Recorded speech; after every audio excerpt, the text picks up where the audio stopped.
Hello guys, আশা করি তোমরা সবাই ভালো আছো। আমিও ভালো আছি।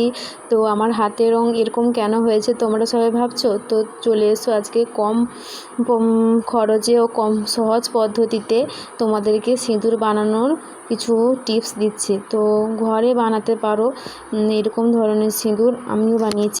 আমি কিছু কম উপকরণ দিয়েই এইটা বানিয়েছি, তোমরা সবাই বানাতে পারো। আমি একটু কালচে খয়েরি কালারের সিঁদুর পরি।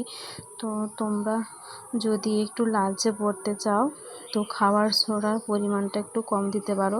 তো সিঁদুরের কালারটা কত সুন্দর হয়েছে দেখো, তোমাদেরকে পরিয়ে দেখালাম।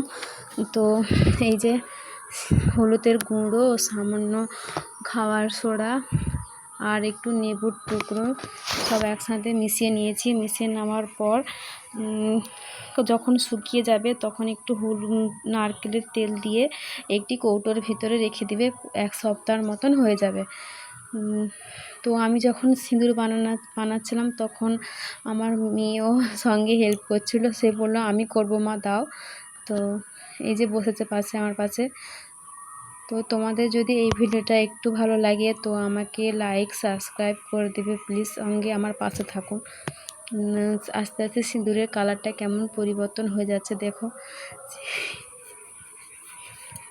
দেখবে নেবুটা দেওয়ার মাত্রই কালারটা পরিবর্তন হয়ে যাবে। থ্যাংক ইউ এতক্ষণ দেখার জন্য।